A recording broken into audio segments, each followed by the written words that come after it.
The End of the World. An excerpt from Letter 21 to our supporters. It is only the promise of so much blessing that draws us to this new sphere of widened service. As humanly speaking, there is nothing attractive whatsoever about Hamar. It can only be described as the end of the world, a wretched place to live.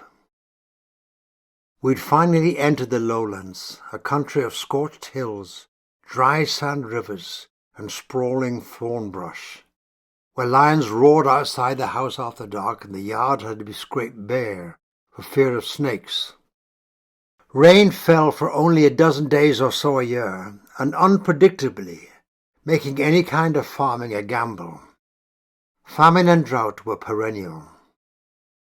Hamar Station was a speck on the literal edge of the map, 50 miles north of the Kenyan border and 5 times that distance from the nearest town. This whole region, the lower Omo Valley, was beyond the purview of anyone but an anthropologist or two, and the occasional roaming policeman. The latter's presence mostly symbolic. The major development agencies had completely ignored it.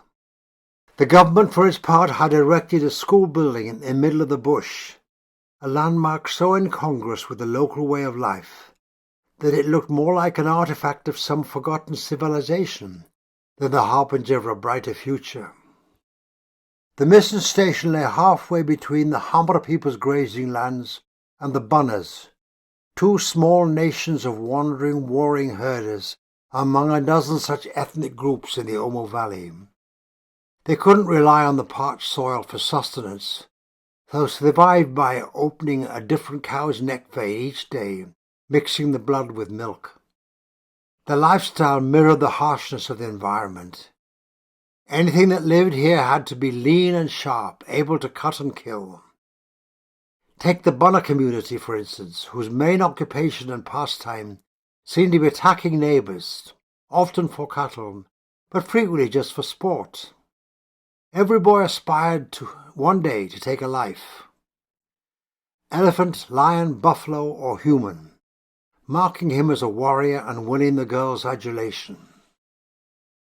Until he made his kill, he was worthless, not even deserving of a name. When it came time to choose a wife, he tried to get the girl who could withstand the most lashes with a whip in a mass beating ceremony. The best ones didn't even wince when the stick cut into their back and across the breast. Scars were a badge of honour, proof of a woman's fortitude. The outside world knew little more about the lowland nomads than it had known 100 years ago.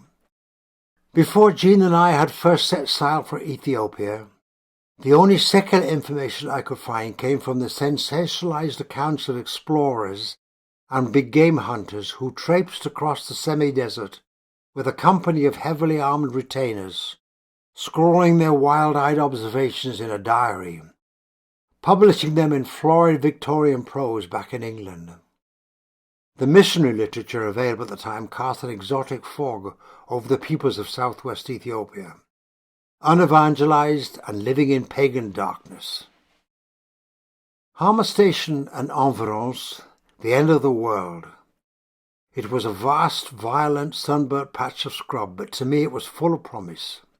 We'd reached the nomads at last. God had been drawing us further and further south for years. It was as if we were swimming in an ebb tide, pulling steadily away from the shores of established churches and mission projects to the people who were the last and least, last by every metric and least likely to hear about Jesus. Some years before, God had given me a vision to reach the nomadic warlike people living in the lowlands. They hadn't rejected Jesus. They never even had a chance to do so. The Hamar, the Bunna, and many others were lost not by choice, but by chance. Living off the beaten track was enough to keep them from hearing the gospel. When the Walaiti elders at Sodu had spoken those portentous words, "We are ready to go with you to the people who haven't heard," I thought it might be a straight line to the lowlands. As usual, God had other plans. The town of Chencha sits at 9,000 feet in the Gao Highlands, overlooking the southwest's 2 great lakes, Chamo and Abaya. Jean and I had moved to these green misty heights to mobilize the young church and revive a derelict mission station. The old edifices were made of mud, dark within, and misshapen by time and weather. I spent months designing new dormitories, a school and a clinic in concrete and supervising the project. We're digging the foundations in faith, I told the Gummo leaders, rural folk who were staggered at the projected costs. Not only the foundations, but everything up to the top required faith. Financial gifts kept trickling in from churches abroad, but always just enough and just when needed.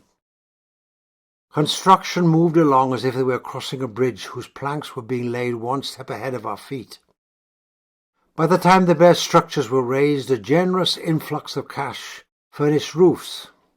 By the time these were complete, another contribution provided doors and windows. Another miracle was finding a rock crusher and block-making machine in the Ethiopian highlands. God provided by sending two disgruntled, impoverished Italians up from the lowlands with heavy machinery.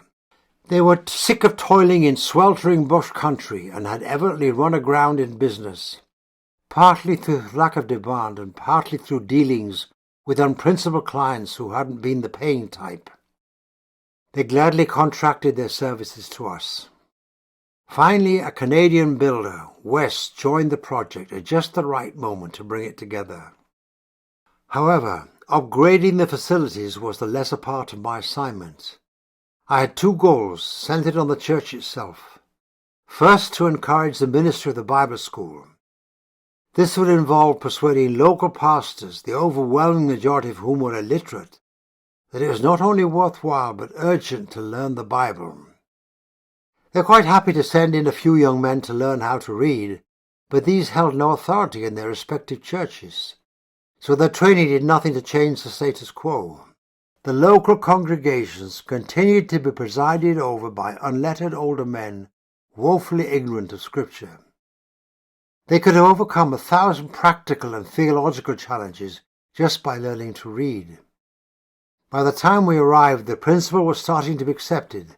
The man who wasn't willing to learn the Scriptures wasn't fit to teach them, but it was slow in gaining currency. Second, I want you to help build up the indigenous church to be truly missional, thinking not only about the salvation of other Gummo, although that we welcome, but about the desperately lost peoples beyond their borders. A few months after we arrived at Chencha, 3,000 Christians converged on the land purchased by the Gummo churches for their annual conference.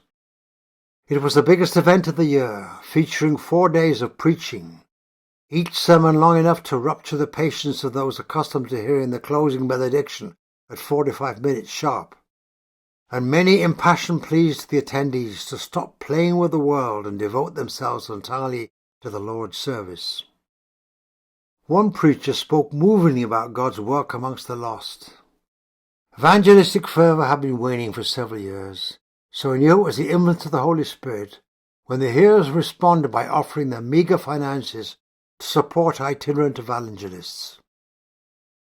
When the attendees had exhausted their funds, they approached the pulpit with hats, shoes, and cardigans to give to the Lord.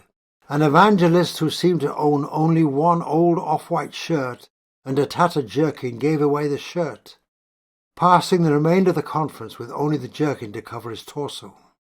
The preacher himself was so moved by the spirit of sacrificial love that he stripped off his jacket, tossing it on the heap of jettisoned apparel. A third man stood up near the back and dropped his trousers, making his way to the front to present these to God. I was relieved to see that he had a pair of shorts on underneath. By the fourth day, not only money and wardrobe, but also substantial portions of next year's flocks and crops had been cheerfully pledged to God for his work amongst the unreached. The people at the end of the world. 40 years ago, the Bana were one of the most feared people groups in southern Ethiopia, and rightly so. Raiding and killing had attained nearly the status of professional sport in their culture. The idiomatic Bana way of counting people illustrates the bloodlust. Whereas in English we refer to heads or hands or souls. 2 heads are better than one, all hands on deck, O restless soul. The Bana would say 1 man killed, 2 men killed, 3 men killed. Besides dancing, the young men had little to do but make forays into neighbours' territory, stealing as many cattle as they could and slaughtering as many people as they had to. They came home to a hero's welcome every time, the girls and young wives showering them with praise and favours. Killing was an essential part of proving one's warrior status. Before a man could marry, he had to kill an elephant, a lion, a buffalo, or a person from another ethnic group. This last category was broad and uncomplicated. Any outsider would do. It was often old women out gathering sticks for kindling who paid the price. One anthropologist living amongst the Bana, an avowed atheist who refused to make moral pronouncements against their culture, admitted that he was sickened when he heard the young men boasting of their exploits. The victims were almost always women, children, or the elderly.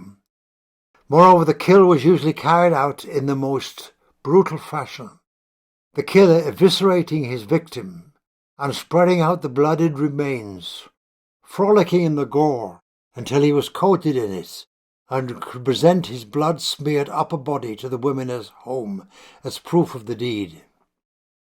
It was easy to kill an unarmed human being, much easier than trying to hunt big game, and that's why Peter was murdered.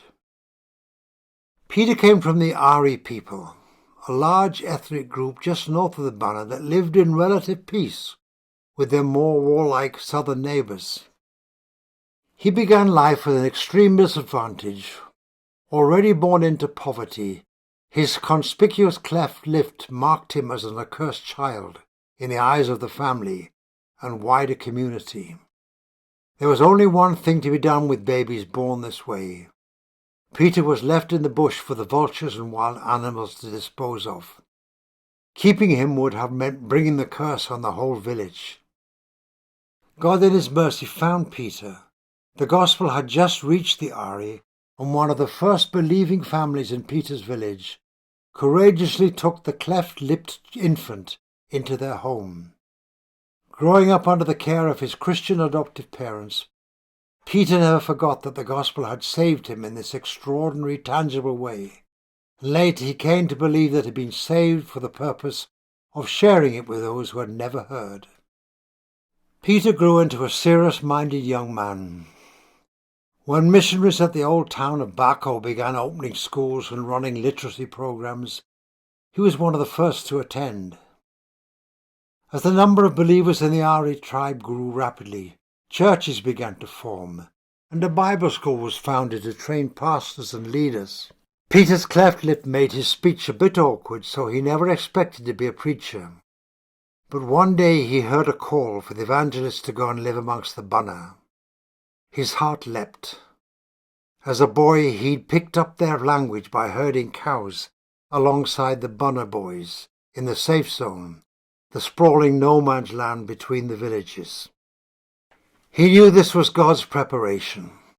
The strange shape of his life suddenly cohered. Peter immediately said yes. Others tried to dissuade him, telling him how dangerous it was to be an outsider in Bana country. But he replied that his life was God's and God could do with it whatever he pleased. If being a preacher was one possibility, Peter had discounted early. Marriage was another. The odds of him finding a woman willing to take him with his cleft lip were already poor. But they grew immeasurably worse once he'd resolved to go to the Bana. Peter had accepted all this. He was surprised then, when his second year of Bible school, a classmate, Esther, felt the same call from God and began paying attention to him. He reciprocated, knowing that he had much more credibility among the Bana if he were married. The little grass church building near the school held a simple wedding, and the first Ari missionary couple to the Bana began life together, far away from both families. Because Peter knew the language, he and Esther were sent to assist a seasoned old evangelist, the well-known Atamahe, who by this time had already pioneered the gospel's advance in 3 other people groups. Mahi had moved to this barren, rugged country after hearing there wasn't a single Bana believer, and no one else was willing to be amongst them. The Bana were known to have murdered outsiders for the smallest reason, but this only heightened Mahi's sense of urgency to see Christ transform their society. At first, Mahi and his wife Belinish had lived at Hamar Station, newly built by Charlie. While there, he'd heard about Grasmach Adeno, known as the king of the Bana, who held undisputed authority in these parts. The Ethiopian government had at one time conferred the title Grasmach, keeper of the left hand, on select local chiefs and leaders, granting them official recognition and the dubious privilege of collecting state taxes. The Bana king was one of these. His word was so great, Mahi was told, that he had power to decide life and death amongst the Bana. Whatever judgment he passed was final. If Grasmach Adenu gave people permission to live in Bana land, they could live there unmolested. The king lived about 10 hours away on foot, so Mahi asked Charlie to drive over with him in the Land Rover. As with any kind of vehicular travel in the bush, getting to de Grasmach's compound was hard going, requiring them to cut their own road through the thorns at points, but they managed to reach him by following wide, winding travel trails. Vehicles were still a novelty out here, so the two men were a phenomenon before they'd even arrived. Hundreds of naked warriors who'd heard the noise of the engine and come out to investigate preceded and pursued them as they drove up to Grasmach's home. Perhaps it was the sight of the little green Land Rover outside his fence that so impressed Grasmach Adeno, for he received his visitors with the utmost honour and decorum. When host and guests had dined and fulfilled all the mutual courtesies, Mahi asked if he might be allowed to live amongst the king's subjects, teach them about God and how to read any book, especially God. Grasmach Adeno had had enough dealings with the government to know the value of literacy. He pointed to a pleasant spot down the hill. Mahi could live in sight of the king's own estate and teach his children first. Because the Grasmach held total sway, he didn't need to consult with any elders to make the decision. The outsiders knew they'd be living under his protection. They had nothing to fear. However, Charlie felt that Mahi would be even safer if he had a companion who knew the language, so he brought Peter fresh from Ari country to join him. Mahi and Peter chose their preferred site in the shade of some large trees, and set about building 2 houses of grass and sticks. Mahi loved to build, and he was greatly helped by the Grasmach's order for his people, meaning the women, to whom hard manual tasks always fell, gather materials for the newcomers. Soon they'd finished 2 sturdy houses, Mahi's with a low overhanging porch that he always added for his neighbours to sit and talk during the day, and visitors to sleep at night. They enclosed the whole compound with a fence to keep out wild animals, scraping the ground bare so that snakes couldn't lurk in the underbrush. All was progressing so smoothly that Charlie was soon able to drive the wives over to their lodgings. The 2 new females became a sensation amongst the local women. Not only did they not sport the ubiquitous skin skirt, but they covered their upper body. The outsiders were an object of benign fascination. For several years the 2 missionary families concentrated on learning the language and ways of the Bana, living in the very heart of their community. Mahi and Belinish already had several children, and before long Peter and Esther also had a growing family. All was going well.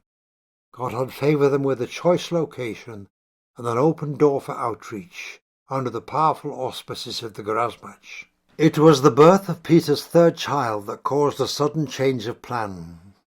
The baby had been sick and crying for several days, and the few medications on hand weren't helping, so Peter decided to walk back to the clinic at Hamar Station to procure what was needed.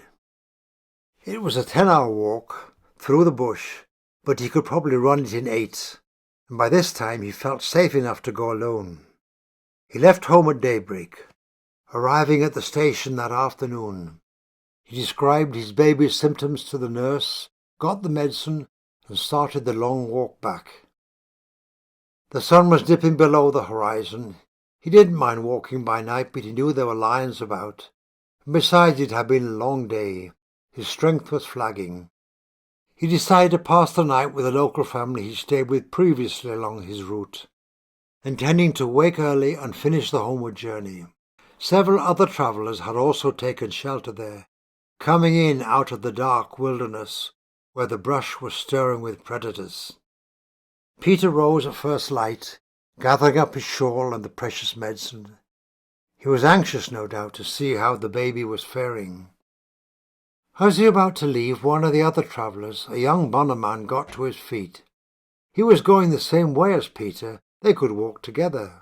The two men were about halfway to Peter's home when, in full daylight, the bonnerman pulled out the knife tied to his leg and viciously killed him. No one heard Peter's cries for help. He had no weapon, nothing to defend himself with, but he must have tried. The crushed, blood-soaked grass at the scene of his death indicated there had been a struggle. The young bonderman slashed Peter to pieces and wallowed in the blood. He pulled his victim's mutilated remains into the bushes for the desert creatures to pick clean, and then strutted home, eager to show the girls that he'd made his kill. It was the end of the second day since Peter had left home, and still no sign of Peter or the medicine. His wife began to worry. When she met with Mahi and Balanis for the evening prayers, the old evangelist promised to retrace Peter's steps the next morning. Perhaps he'd fallen sick and was resting at the mist station or at someone's house along the way. Mahi dreaded what he would find as he left home the next day. No matter how many times he swept it away, the secret knowledge of something unspeakable kept blowing back to him. He wisely chose to visit Grasmach Adeno before hitting the trail. The Bonner King was cordial but grave. It was a strange hour for a visit, and there was something in Mahi's face or gait or tone that gave away the conclusion before he'd even turned to the subject at hand. When he told the Grasmach that Peter was missing, a dark, full gaze passed between them, an exchange of histories. Here were two sober men who'd seen hard things and could read the signs of a tragedy before it was confirmed. The worst didn't need to be said. The Grasmach sent an armed escort with Mahi. They stopped at every settlement and shelter they passed, asked if the residents had seen Peter the evangelist. With every no, the field of possibilities narrowed. They moved further along the trail. By midday they found the house where he had spent the night. The host recalled seeing Peter leave with another young man. They followed the path backward. It was the vulture circling overhead that finally led them to the matted, blackened clump of grass where Peter had bled and tussled with his attacker. A few steps further they found the discarded remains reduced by the birds to a pile of bones. The men with Mahi said it must have been a lion or a leopard. No one dared to suggest that the killer might have been a bannerman. That would mean someone had flagrantly disobeyed the king.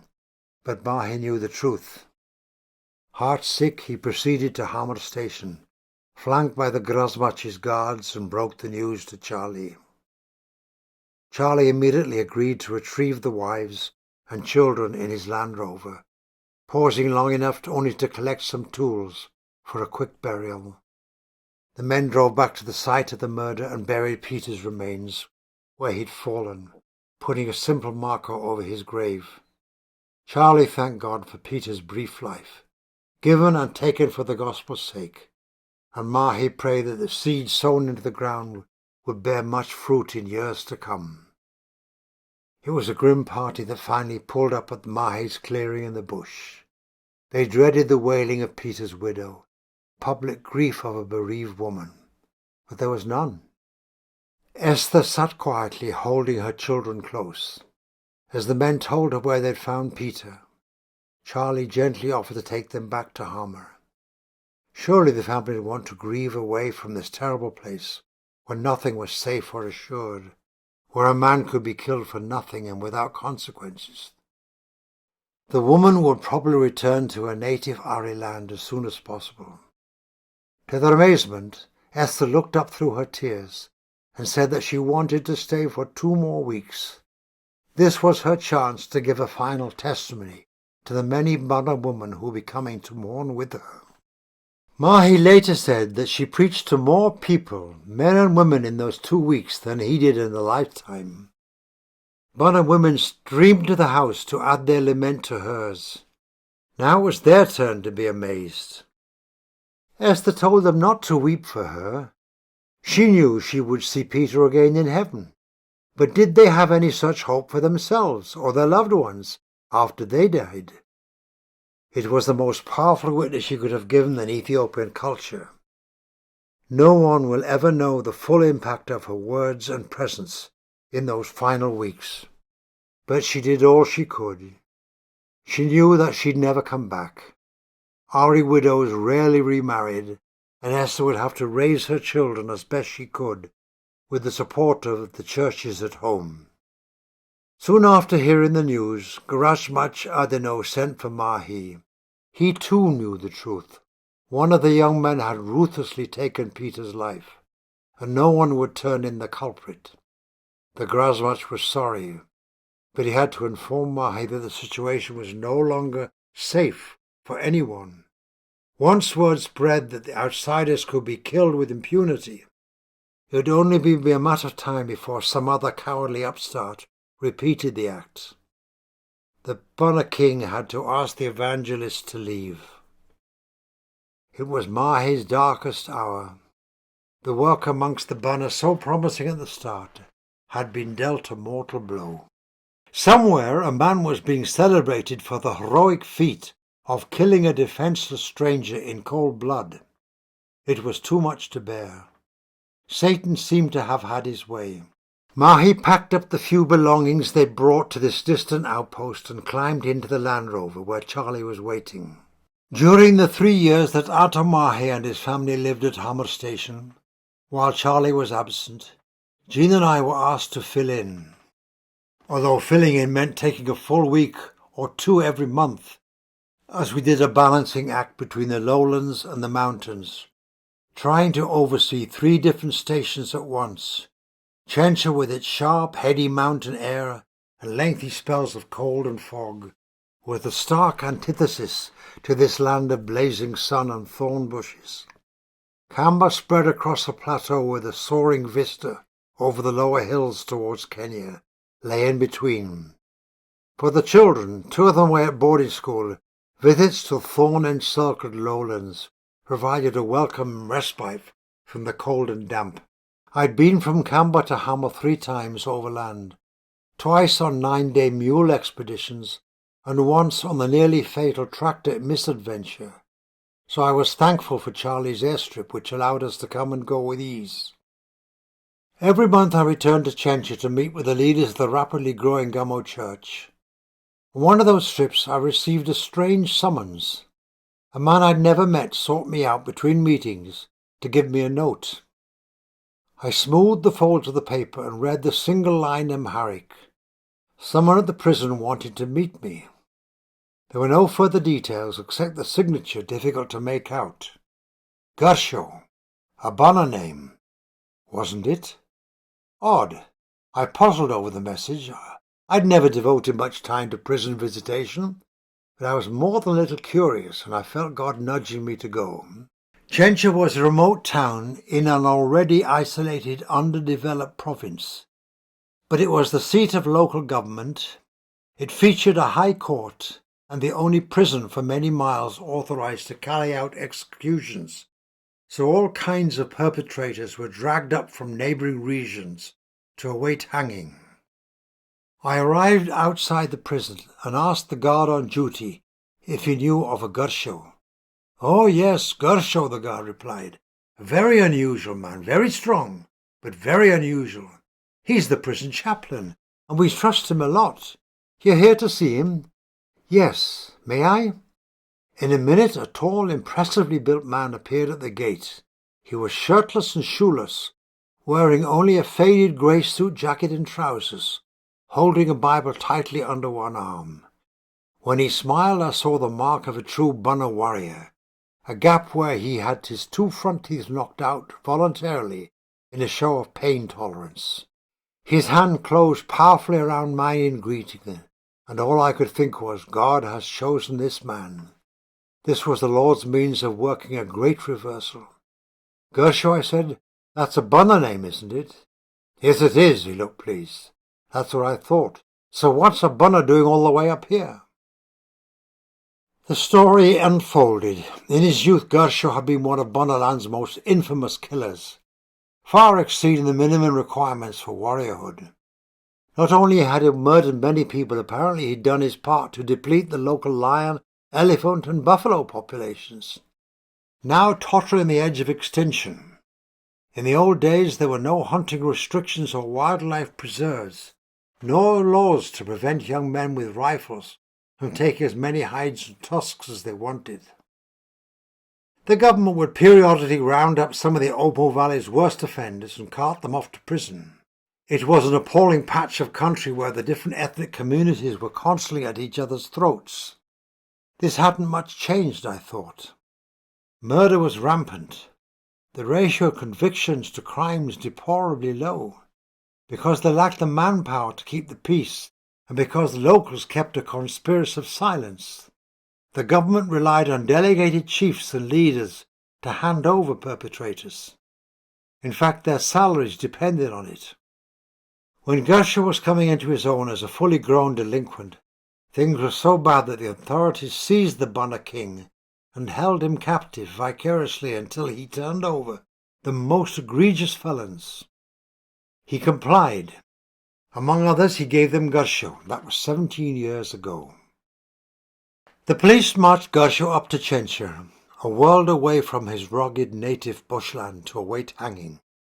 But something got lost or muddled in the transfer. There had never been a written charge against him, and when he arrived nobody could remember why he was there. He was facing the prospect of rotting in this prison, serving an interminable sentence without hope of death or of life outside the walls again. He was an error in the system, an unresolvable glitch. He shivered through the nights poorly clothed, unused to the raw, penetrating cold at such heights, and his stomach growled during the days, just barely sustained by the meagre prison fare. The great Bunner warrior had been reduced to a heap, huddled in a corner for warmth, unable to speak an intelligible word to the guards or other inmates. Hunger and the elements were killing him. By God's gracious design, about 30 Gummo Christians had recently been arrested for their faith. They had compassion on the wretched stranger in their midst. They found him a blanket and shared the food brought by the family members and other believers. Slowly he began to learn the Gummo language, and when he could understand enough, they shared the gospel with him. With such a practical demonstration of Christian love, he readily gave his life to Jesus. Some of the literate believers taught him to read the Amharic Bible, making him, Gershow reflected, probably the only Bunner who could read Scripture. When all the Gummo Christians were released, 2 or 3 years later, they commissioned Gershow as a pastor of the prison in their stead. Jesus had truly changed his life. His behavior was exemplary. He began leading other inmates to the Lord, as well as a beautiful Gummo lady who brewed beer in town and sold it to the prisoners. Over time the guards and the warden came to trust Gershow so much that they let him go into town alone to buy provisions for the prison, even paying him for these services. The most extraordinary accommodation by far, how it was permitted or worked out in practice I never quite understood, was that Gershow was allowed to marry the Gummo brewer woman. He still had to return to the prison every night, but the two managed a happy union of sorts for years, in spite of Gershow's ongoing incarceration. Gershow was telling me the story of the pinnacle of the communist revolution. The new Marxist regime was flushing out the prisons, turning murderers and common criminals out on the streets to make space for dissidents and political enemies. A new cohort was coming in. Any of the old offenders who showed the slightest sign of good behavior were being released. Gershaw naturally was at the top of the list. When they told him he'd be leaving soon, he was stunned. The prison had been his home for the better part of his adult life.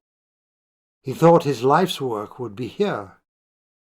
He was at a loss as to where to go or what to do next. As he thought it over, though, he realized that this might be God's way of sending him back to his own people. He was a rare bunner, perhaps the only bunner believer. The Lord had entrusted him with a unique role and a tremendous responsibility. But this created another dilemma. He had no idea how to get back to bunner country, or if any of his family was still living. He hadn't written a letter in all these years, of course, since no one back home could read or write. And if they could, how could he be able to get it delivered? If his kin were still alive, would they accept him again? A literate bunner who'd married outside the herd and renounced killing for Jesus' sake. Not to mention that they all thought him hanged 17 years ago. The look on their faces. Somehow Gershaw had heard of my regular trips between Trencher and Hammer. That was why he called me here today. Would I help him get back to his own people? Gladly. I explained that my wife, our daughter, and I will be flying that way in 4 days' time, passing directly over bunner territory on the way to Hammer Station. The plane was only a 4-seater. If Gershaw was released and could be ready by that time, we'd take him along. 4 days later, as the plane was circling over the Chencha airstrip to land, Gershaw came padding down the road barefoot, wearing his weathered grey suit and carrying his Bible under one arm. Gershaw fully attired for any occasion. He was animated, bubbling with a nervous energy. He repeated he was going to be the evangelist to the bunner, Christ's mouthpiece to his people. We hadn't known for certain if he really would be coming, so we'd loaded the cramped plane to capacity with food and supplies. But he was worth his weight in cargo. We left behind a sack of potatoes to make space for our bunner warrior. For one who'd never so much as ridden a bicycle, he seemed remarkably at ease, thousands of feet in the air, in a Cessna 180. As the earth spread out into flatter, drier terrain, Gershaw scoured the ground for signs of his past life. Our flight path, it seemed, coincided perfectly with a trail of youthful misdeeds. Yes, we had a great fight in that place, he reminisced over one patch of thorns. And a few minutes later, I think we killed about 20 people over there. We were over a valley at the northern end of Bunnerland when he shouted, "That's it! Those are my family's cows." I followed the trail, his finger through the glass to the tiny steers below. Come on, Gershaw, that was 17 years ago. The cows would all have calved and died and calved and died again. How can you tell? We specialize in one color of cattle, he insisted. Nobody else breeds that kind. I know that's my family. They're still down there. When we landed at the station and unloaded the plane, I asked Gershaw if he'd stay for a cup of tea with the pilots. He declined. A terrible breach of etiquette by English standards. He wanted to see his family without delay. He took off running into the wilderness, heading north to the grazing lands we'd seen from the sky. In the bustle of station activity over the next few days, I admit that I forgot all about him. 10 days later, I was preparing to fly out of Hammer Station again when Gershaw reappeared, radiant. He had acquired a large pot of honey for his wife back in Chencha, a sample of the good things that would be hers when she moved to Bunnerland. "How'd it go, Gershaw? Did they recognize you?" "My mother nearly died of fright," he said. "I walked in after dark the same day we landed. It was usually a 10-hour journey. He must have run all the way home. She was sure I'd been executed 17 years ago. But I told her the whole story. My father's died since I left, and my brother's been the spiritual leader of the clan all these years, performing the traditional rites. But you know what?" He laughed. "Now that I'm back, it passes to me. I'm the spiritual leader, and I told them I'm going to come back with my wife and teach them from the Bible that they can all follow Jesus if they want to." "Joy killed me," cried Atamahi, using a favorite Ethiopian idiom when he heard how God had transformed a legendary Bana murderer into a Bana apostle. Satan thought he'd had the last word with the killing of Peter.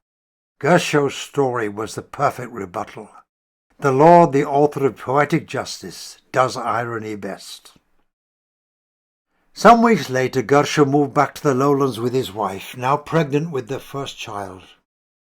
I drove them in my tractor-trailer up to the northern part of Bundaland, where Gershow's people were, the same area where the abandoned evangelist compound still sat untouched, waiting to be filled again. Mahi accompanied us. It was his first time back since Peter's death. We walked around the old premises and inspected the house, so well built that it could be restored with minimal work.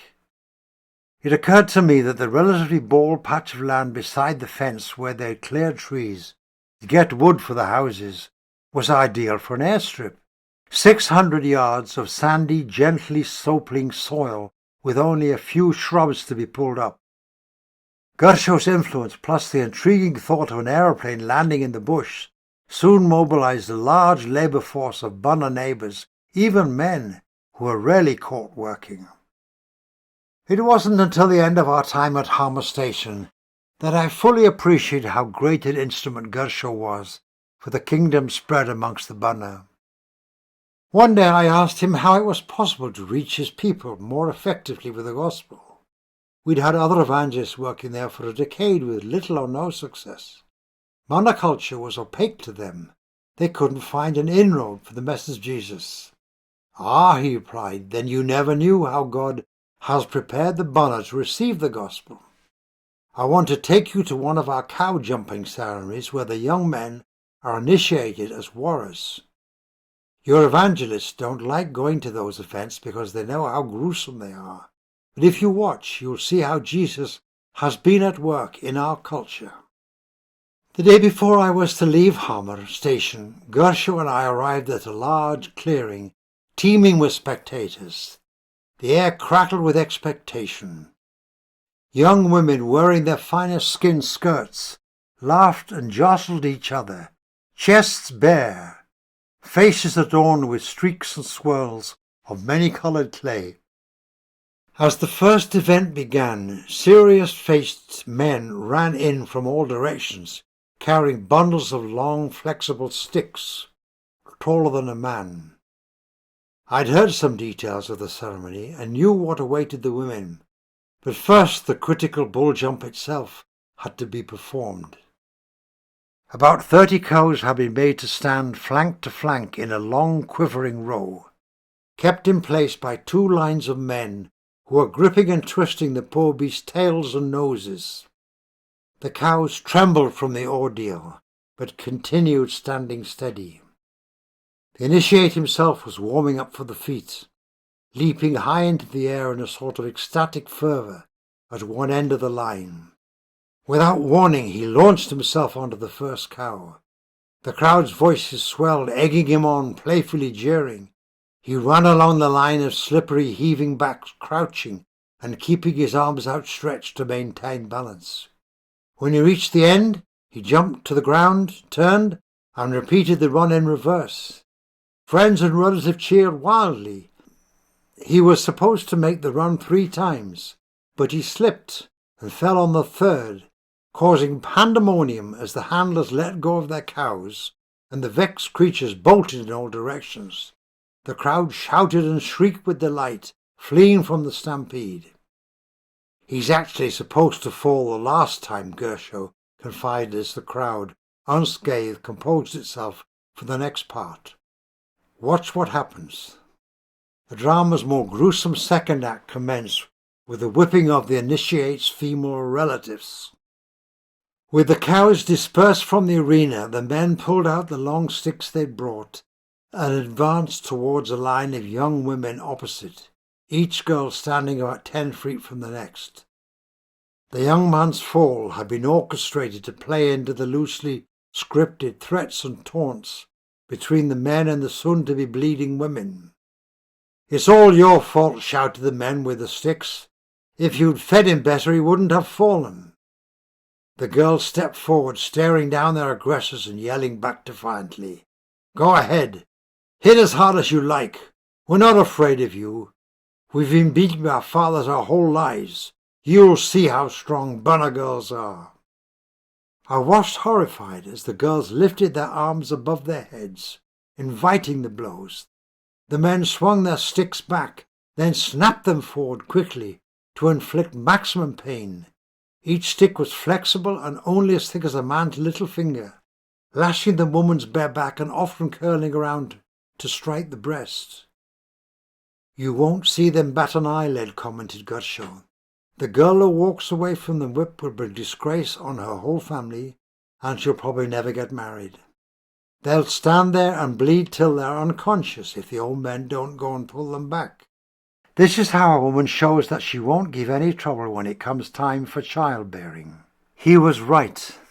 The girls maintained their steady gaze, chins high, feet firm, unflinching when the rod whistled through the air to cut and recut the same welts, which were now starting to break open and bleed. When one man got tired, another would take his place, aiming for the same wounds so as to test the girl's endurance.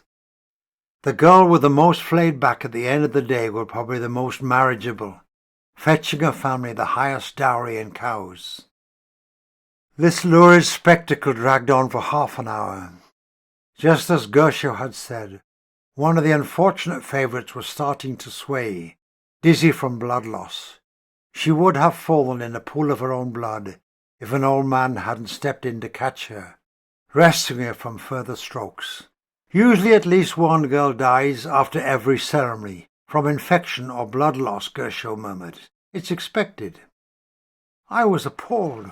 Where was the gospel analogy Gershon had promised? No wonder the evangelist couldn't stomach the proceedings. In another minute or two the whipping ceased. The girls had endured about as much as they could. The men tossed away their sticks and gathered around an older man and the young initiate in the centre of the clearing. The group got down on their haunches, the initiate squatting between the older man's knees. Suddenly the whole crouched assembly started making groaning and grunting noises. This was truly bizarre. I studied the faces around me for the general reaction, and no one was laughing. It was a serious affair. What does that sound like to you? Gershon asked. It's like someone having a baby, I said flippantly. Exactly. We say that the young man is being born again. We use the very words Jesus did. This is the most important day in a Bunna man's life. Before this he's like a dog or a donkey. Nobody will remember his name if he dies. But after today he'll be a warrior, given his real name. That's why I said God has prepared us uniquely to receive the gospel. Nobody knows the significance of being born again like a Bunna. There was one more stage to the ceremony, but by now it was dusk. Gershon pointed across the clearing to where I could just make out two upright posts made of sticks, about 6 feet high, and a horizontal bar of sticks joining them at the top. A door frame, a door without a house.